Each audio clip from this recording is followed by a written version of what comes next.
মনোরমা পরীক্ষা প্রস্তুতি ইউটিউব চ্যানেলে সকলকে স্বাগত। আজকে আমরা আলোচনা করব লেখক প্রভাত কুমার মুখোপাধ্যায়ের লেখা আদরিণী গল্পের দ্বিতীয় পরিচ্ছেদ। প্রথম পরিচ্ছেদ আমরা ইতিমধ্যে আলোচনা করেছি, যার লিঙ্কটি আমি ডেসক্রিপশন বক্সে দিয়ে দিচ্ছি। আমরা প্রথম পরিচ্ছেদ লেখক পরিচিতি, শব্দার্থ সহ বিস্তারিত আকারে আলোচনা করেছি। তাই যারা এই দ্বিতীয় পরিচ্ছেদ থেকে ভিডিওটি দেখছো তাদের উদ্দেশ্যে বলবো, তারা প্রথম পরিচ্ছেদটি অবশ্যই দেখে নিও, তাহলে দ্বিতীয় পরিচ্ছেদটি বুঝতে অনেক বেশি সুবিধা হবে। আমরা প্রথম পরিচ্ছেদের মতো এই পরিচ্ছেদেও অর্থাৎ দ্বিতীয় পরিচ্ছেদেও আদরিণী গল্পটি বিস্তারিত আকারে আলোচনা করব। তাই ভিডিওটি অনেকটাই বড় হবে, তোমরা স্কিপ না করে পুরোটা দেখলে তবে বিষয়বস্তু তথা প্রত্যেকটি লাইন তোমরা বুঝতে পারবে। আর বেশি কথা না বলে চলো এবার আমরা দ্বিতীয় পরিচ্ছেদ বিস্তারিত আকারে আলোচনা শুরু করি। প্রথম পরিচ্ছেদে আমরা জেনেছি পাড়ার নগেন ডাক্তার ও জুনিয়র উকিল কুঞ্জবিহারী বাবু মোক্তার মশাইকে বা জয়রাম মুখোপাধ্যায়কে পীরগঞ্জে বাবুদের বাড়ি যাওয়ার জন্য হাতির ব্যবস্থা করে দেওয়ার অনুরোধ জানায় এবং সেই জন্য জয়রাম মুখোপাধ্যায় ঠিক করেন তিনি রাজবাড়ি থেকে হাতি আনানোর ব্যবস্থা করবেন। পরদিন রবিবার, এদিন প্রভাতে আহ্নিক পূজাটা মুখুজ্জে মহাশয় একটু ঘটা করিয়াই করিতেন।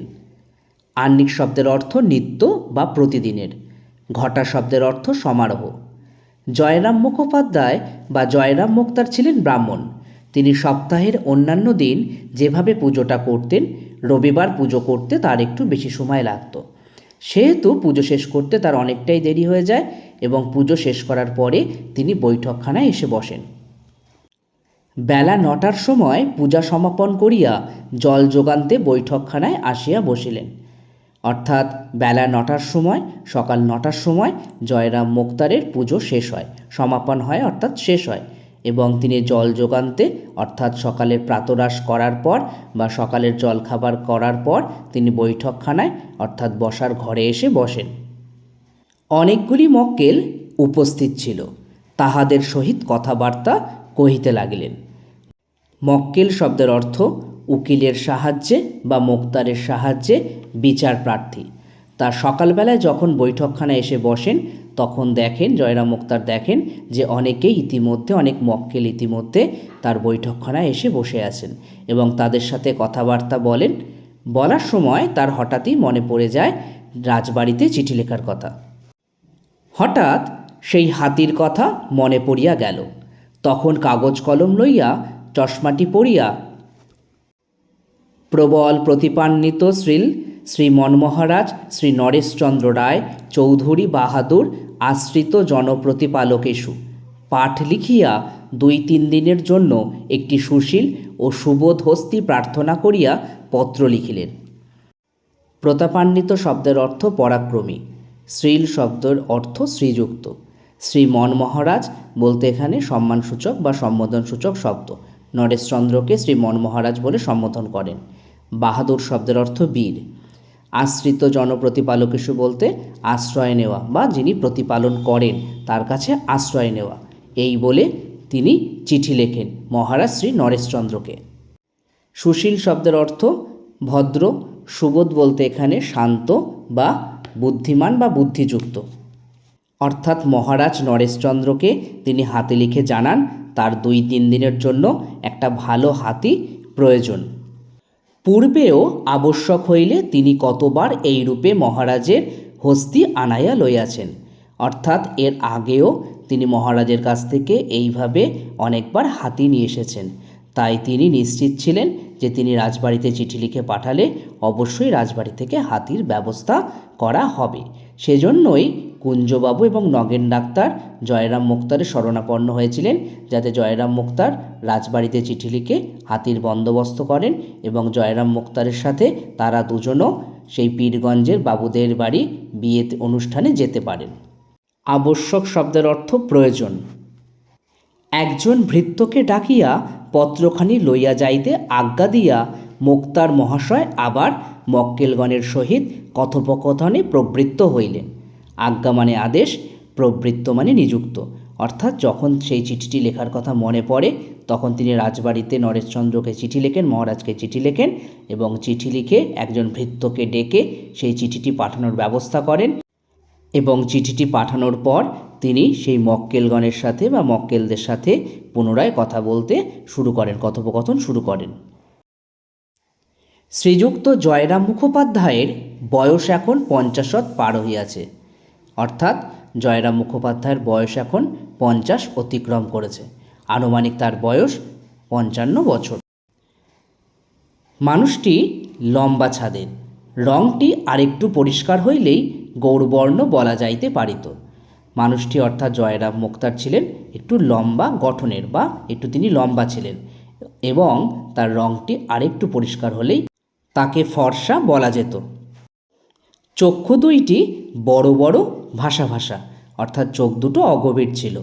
তাহার হৃদয়ের কোমলতা যেন হৃদয়ে ছাপাইয়া এই চক্ষু দুইটি দিয়া উছলিয়া পড়িতেছে।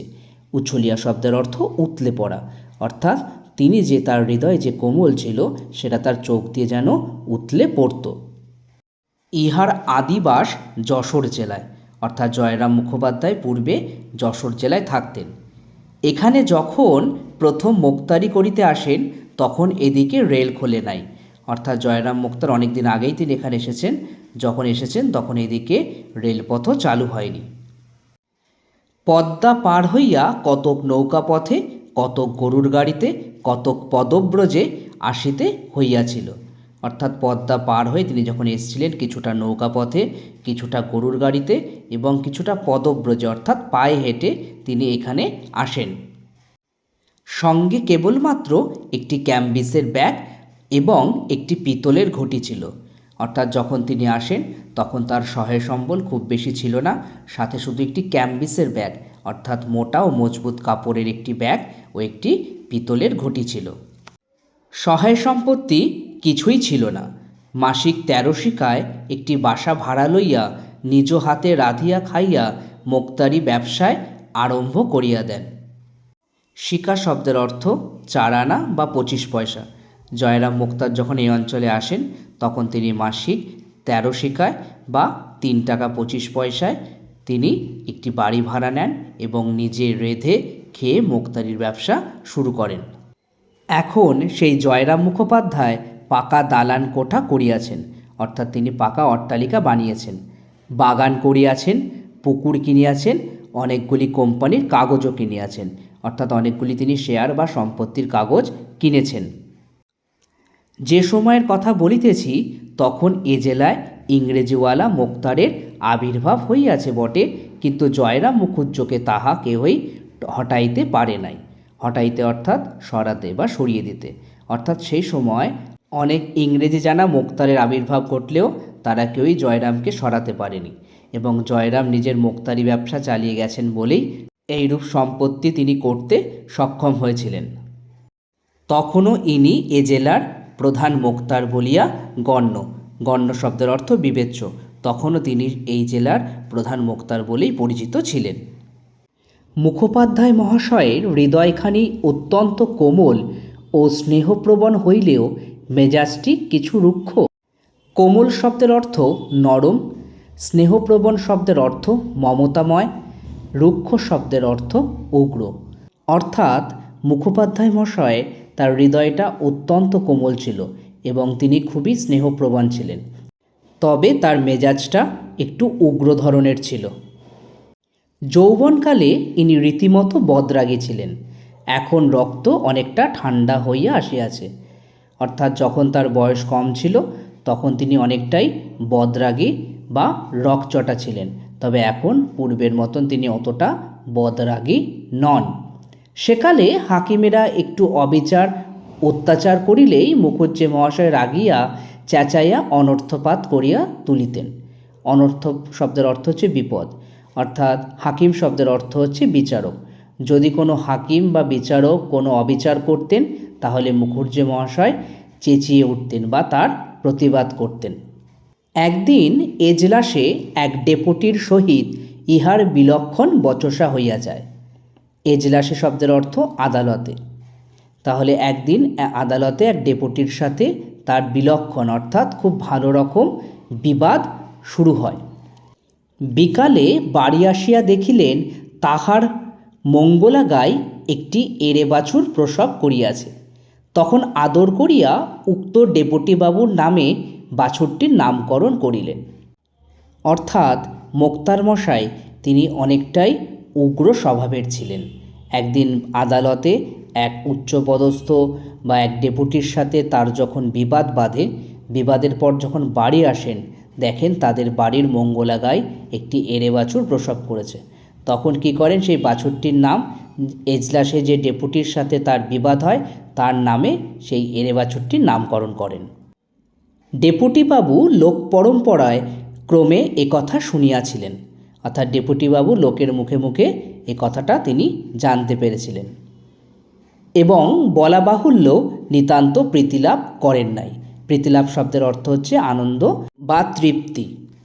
যখন লোকের মুখে মুখে এ কথাটা ছড়িয়ে পড়ে তখন ডেপুটিবাবু নিশ্চয়ই কথাটা শুনে তিনি আনন্দ পাননি, বরং তিনি রেগেই গিয়েছিলেন বা দুঃখ পেয়েছিলেন।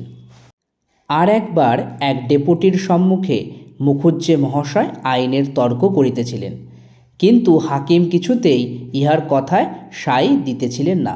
সাই শব্দের অর্থ সহমত। একবার কি হয়, আর এক ডেপুটির সাথে তার আইন বিষয়ে তর্ক বাধে এবং হাকিম তার কথার সাথে কোনোভাবেই সহমত পোষণ করেন না। অবশেষে রাগের মাথায় জয়রাম বলিয়া বসিলেন, আমার স্ত্রীর যতটুকু আইন জ্ঞান আছে হুজুরের তাও নেই দেখছি। অর্থাৎ জয়রাম মোক্তার বলেন যে তার স্ত্রীর যেটুকুনি আইন বিষয়ে জ্ঞান আছে সেই ডেপুটির সেটুকুও জ্ঞান নেই, এই বলে তাকে অপমান করেন। সেদিন আদালত অবমাননার জন্য মোক্তার মহাশয়ের 5 টাকা জরিমানা হইয়াছিল। অবমাননা শব্দের অর্থ হচ্ছে মেনে না চলা। অর্থাৎ যেহেতু তিনি হুজুর সম্পর্কে কথা বলেন বা তিনি ডেপুটি সম্পর্কে কথা বলেন, সেজন্য তিনি আদালত অবমাননা করায় তার 5 টাকা জরিমানা হয়। এই আদেশের বিরুদ্ধে তিনি হাইকোর্ট অবধি লড়িয়াছিলেন। সর্বশুদ্ধ 1700 টাকা ব্যয় করিয়া এই 5টা টাকা জরিমানা হুকুম রহিত করিয়াছিলেন। সর্বশুদ্ধ শব্দের অর্থ সর্বমোট, রহিত শব্দের অর্থ স্থগিত করা। অর্থাৎ আদালত অবমাননার জন্য তার যখন 5 টাকা জরিমানা হয় তিনি তার বিরুদ্ধে হাইকোর্টে যান এবং সেই 5 টাকা জরিমানা রহিত করার জন্য বা 5 টাকা জরিমানা না দেওয়ার জন্য হাইকোর্টে মামলা চালাতে গিয়ে সর্বমোট 1700 টাকা খরচ হয়। মুখোপাধ্যায় যেমন অনেক টাকা উপার্জন করিতেন তেমনি তাহার ব্যয়ও যথেষ্ট ছিল। অর্থাৎ তিনি যেমন মোক্তারি করে অনেক টাকা উপার্জন করতেন তেমন যথেষ্ট ব্যয় করতেন। আমরা একটু আগেই দেখতে পেলাম যে 5 টাকা জরিমানা রদ করার জন্য বা রহিত করার জন্য তিনি 1700 টাকা খরচ করেছিলেন।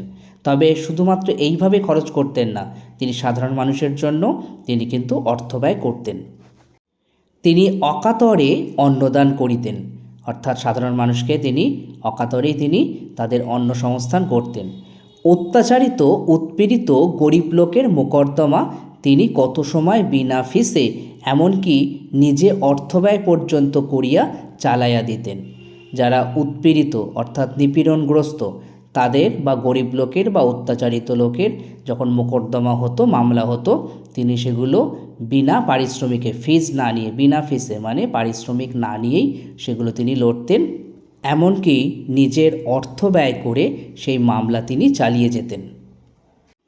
প্রতি রবিবার অপরাহ্নকালে মানে বিকেল বেলায় পাড়ার যুবক বৃদ্ধগণ মোক্তার মহাশয়ের বৈঠকখানায় সমবেত হইয়া তাসা পাশা খেলিয়া থাকেন।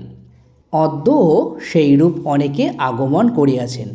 অদ্য শব্দের অর্থ আজ, অর্থাৎ আজকেও, অর্থাৎ সেই রবিবার বিকেলে সেদিনও সবাই তাসা পাশা ইত্যাদি খেলতে এসেছে। পূর্বোক্ত ডাক্তারবাবু ও উকিলবাবুও আছেন। পূর্বোক্ত বলতে পূর্বে উল্লেখ করা। আমরা পূর্বে ডাক্তারবাবুর নাম পেয়েছি, নগেন ডাক্তার এবং জুনিয়র উকিল কুঞ্জবিহারীবাবু, তারাও সেখানে সেই বৈঠকখানায় উপস্থিত আছেন। হাতিকে বাঁধিবার জন্য বাগানে খানিকটা স্থান পরিষ্কৃত করা হইতেছে। হাতির আবেদনের জন্য যেহেতু মহারাজকে চিঠি লিখেছেন এবং মোক্তার মশাই জানেন যে সন্ধ্যের মধ্যে হাতি চলে আসবে, সেই জন্য হাতিকে বেঁধে রাখার জন্য একটা স্থান পরিষ্কার করা হয়। হাতি রাত্রে খাইবে বলিয়া বড় বড় পাতাশুদ্ধ কয়েকটা কলা গাছ ও অন্যান্য বৃক্ষের ডাল কাটাইয়া রাখা হইতেছে। এবং রাতে যেহেতু হাতি খাবে সেই জন্য পাতাশুদ্ধ কয়েকটা কলা গাছ এবং কয়েকটা গাছের ডাল কেটে রেখেছে। তার মহাশয় সে সমস্ত তদারক করিতেছেন। তদারক শব্দের অর্থ দেখাশোনা, অর্থাৎ মোক্তার মশাই জয়রাম মোক্তার তিনি নিজেই সেই সমস্ত কিছু দেখাশোনা করছেন। মাঝে মাঝে বৈঠকখানায় আসিয়া কোনো ব্রাহ্মণের হাত হইতে হুকাটি লইয়া দাঁড়াইয়া দাঁড়াইয়া দু চারি টান দিয়া আবার বাহির হইয়া যাইতেছেন। তিনি বাইরে যে জায়গাটা পরিষ্কার করা হচ্ছে হাতি রাখার জন্য, বা ডালপালা বা কলা গাছের ডাল রাখা হচ্ছে, সেগুলো সমস্ত কিছু তদারক করছেন। এবং মাঝে মাঝে বৈঠকখানায় এসে কোনো ব্রাহ্মণের হাত থেকে হুঁকো নিয়ে তিনি হুঁকো সেবন করেন। অর্থাৎ সে সময় সমাজে বর্ণ বা জাতিভেদ প্রথা প্রচলিত ছিল। তিনি যেহেতু ব্রাহ্মণ, তাই হয়তো ব্রাহ্মণের হাত থেকেই তিনি হুঁকো নিয়ে হুঁকো সেবন করেন। সন্ধ্যার কিছু পূর্বে জয়রাম বৈঠকখানায় বসিয়া পাশা খেলা দেখিতেছিলেন। এমন সময় সেই পত্রবাহক ভৃত্য ফিরিয়া আসিয়া বলিল, হাতি পাওয়া গেল না। জয়রাম মোক্তার বা মোক্তার মহাশয় রবিবার সকালেই যে ভৃত্যকে চিঠি লিখে পাঠান রাজবাড়িতে, সেই রাজবাড়ি থেকে খবর আসে যে হাতি দেওয়া হবে না। তখন বৈঠকখানায় মোক্তার মহাশয়ের পাশাপাশি কুঞ্জবাবু, নগেন ডাক্তার প্রমুখ উপস্থিত ছিলেন। কুঞ্জবাবু নিরাশ হইয়া বলিয়া উঠিলেন, পাওয়া গেল না? নগেন্দ্র বলিলেন, তাই তো, সব মাটি। মোক্তার মহাশয় বলিলেন, কেন রে, হাতি পাওয়া গেল না কেন? চিঠির জবাব এনেছিস? রাজবাড়ি থেকে হাতি না আসা তাদের সকলের কাছেই অপ্রত্যাশিত ছিল। কুঞ্জবাবু, নগেন্দ্রবাবু তারা প্রত্যেকেই হতাশ হন। এমনকি মোক্তার মহাশয়ও তিনিও অবাক হয়ে যান, কারণ আগে যতবার তিনি রাজবাড়িতে চিঠি লিখে হাতির কথা জানিয়েছেন বা হাতির প্রয়োজনের কথা বলেছেন, ততবারই হাতির বন্দোবস্ত হয়েছে। কিন্তু যেহেতু এই প্রথমবার রাজবাড়ি থেকে হাতি পাঠানো হয় না, সেহেতু তিনিও অবাক হন এবং কিছুটা রেগেও যান। ভৃত্য বলিল, আগে না, দেওয়ানজিকে গিয়ে চিঠি দিলাম। তিনি চিঠি নিয়ে মহারাজের কাছে গেলেন। খানিক বাদে ফিরে এসে বললেন, বিয়ের নেমন্তন্ন হয়েছে, তার জন্য হাতি কেন? গরুর গাড়িতে আসতে বলো। এ কথা শুনে স্বাভাবিকভাবেই মোক্তার মহাশয় অপমানিত হন এবং তিনি রেগে যান। এই কথা শুনিবা মাত্র জয়রাম ক্ষোভে, লজ্জায়, রোষে যেন একেবারে ক্ষিপ্তপ্রায় হইয়া উঠিলেন। ক্ষোভের শব্দের অর্থ বেদনায়, রোষের শব্দের অর্থ রাগে, ক্ষিপ্তপ্রায় শব্দের অর্থ পাগলের মতো। তাহার হাত পা ঠক ঠক করিয়া কাঁপিতে লাগিল, দুই চক্ষু দিয়া রক্ত ফাটিয়া পড়িতে লাগিল, মুখমণ্ডলের শিরা উপশিরাগুলি স্ফীত হইয়া উঠিল। স্ফীত মানে ফুলে ওঠা, কপালের শিরা উপশিরাগুলো ফুলে ওঠে। কম্পিত স্বরে ঘাড় বাঁকাইয়া বারংবার বলিতে লাগিলেন, হাতি দিলে না, হাতি দিলে না। সমবেত ভদ্রলোকগণ ক্রীড়া বন্ধ করিয়া হাত গুটাইয়া বসিলেন। অর্থাৎ যারা ছিলেন উপস্থিত ভদ্রলোক, তারা সকলেই তাদের তাসা পাশা খেলা বন্ধ করে হাত গুটিয়ে বসে পড়লেন। কেউ কেউ বলিলেন, তাঁর আর কি করবেন মুখুজ্জে মশাই, পরের জিনিস জোর তো নেই, একখানা ভালো দেখে গরুর গাড়ি ভাড়া করে নিয়ে রাত্রি 10টা-11টার সময় বেরিয়ে পড়ুন, ঠিক সময় পৌঁছে যাবেন। ওই ইমামদ্দি শেখ একজোড়া নতুন বলদ কিনে এনেছে, খুব দ্রুত যায়। অর্থাৎ উপস্থিত ভদ্রলোকগণ তারা নানাভাবে মোক্তার মশাইকে শান্ত করার চেষ্টা করেন। ইমামদ্দি শেখ যে নতুন একজোড়া বলদ কিনেছে, হাতির পরিবর্তে সেই গরুর গাড়িতে করেই যেতে বলেন। জয়রাম বক্তার দিকে দৃষ্টিপাত না করিয়া বলিলেন, না, গরুর গাড়িতে চড়ে আমি যাব না। যদি হাতি চড়ে যেতে পারি তবেই যাব, নইলে এ বিবাহে আমার যাওয়াই হবে না। জয়রাম মোক্তার দৃঢ়ভাবে জানিয়ে দেন, যদি হাতি করে যেতে পারেন তবেই তিনি বিয়েবাড়িতে যাবেন, গরুর গাড়িতে চড়ে তিনি কোনোভাবেই যাবেন না, এবং তিনি তার সিদ্ধান্তে অবিচল ছিলেন। দ্বিতীয় পরিচ্ছেদ এখানেই শেষ। প্রসঙ্গত বলে রাখি, আমরা তৃতীয় পরিচ্ছেদে দেখতে পাব জয়রাম মোক্তার কিন্তু শেষ পর্যন্ত হাতি ক্রয় করে হাতির পিঠে করেই তিনি বিয়েবাড়িতে গিয়েছিলেন। দ্বিতীয় পরিচ্ছেদ সংক্রান্ত আলোচনায় যদি কারো কোনো প্রশ্ন থাকে বা কিছু জানার থাকে, তাহলে আমাকে কমেন্টস বক্সে জানিও। তোমাদের আর কোনো গল্প, কবিতা বা কোনো বিষয়ে যদি আলোচনার প্রয়োজন হয়, তাহলে সেটাও আমাকে কমেন্টসে জানাতে ভুলো না।